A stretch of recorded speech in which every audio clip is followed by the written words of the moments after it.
Hi views, welcome to my channel. ఈరోజు recipe సింపుల్గా టేస్టీగా చెట్టినాడు చికెన్ కర్రీ మన ఇంట్లోని మనకు అందుబాటులో ఉండే వాటితోని ఎలా చేయాలో తెలుసుకుందాము. మీరు కూడా తప్పకుండా ట్రై చేయండి. ముందుగా మా ఛానల్ని సబ్స్క్రైబ్ చేసి అలానే పక్కనే ఉన్న బెల్ సింబల్ని యాక్టివేట్ చేయడం మర్చిపోకండి. ఇప్పుడు రెసిపీలోకి వెళ్ళిపోదాం. ఇప్పుడు ప్రెషర్ కుక్కర్లో 1/2 కిలో శుభ్రం చేసి పెట్టుకున్న చికెన్ వేసి తగినంత ఉప్పు వేసి కారం 1 స్పూన్ వేసి పసుపు 1/2 స్పూన్ వేసి అల్లం వెల్లుల్లి పేస్ట్ 1 స్పూన్ వేసి అందులో 1 గ్లాస్ వాటర్ వేసి మూత పెట్టి 3 to 4 విజిల్స్ వచ్చాక తర్వాత మూత తీసి చూడండి. ఉడికించుకున్న చికెన్ని పక్కన పెట్టుకోండి.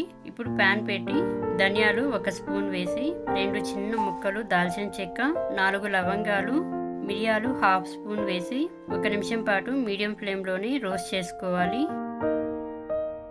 6 ఎండుమిర్చి వేసి మరో 1 నిమిషం పాటు వేగనివ్వాలి.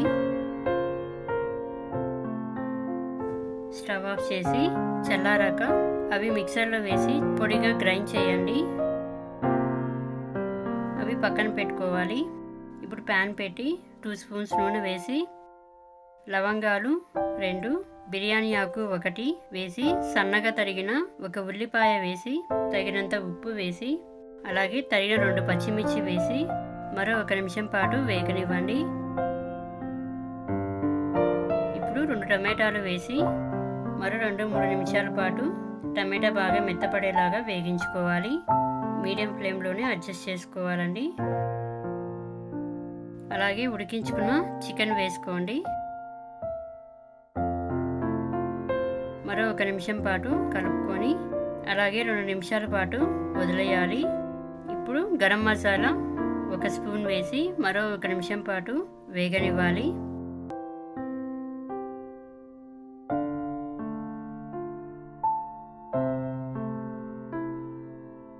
చివరిగా మనం గ్రైండ్ చేసుకున్న పౌడర్ వేసి మరో 1 నిమిషం పాటు బాగా కలుపుకోండి.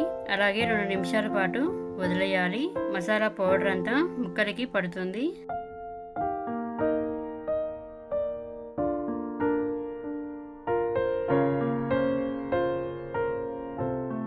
ఇప్పుడు ఫైనల్గా పుదీనా కొత్తిమీరతో గార్నిష్ చేయండి.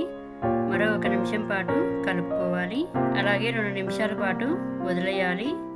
స్టవ్ ఆఫ్ చేసి అంటే views Chettinad chicken curry ready అయ్యింది.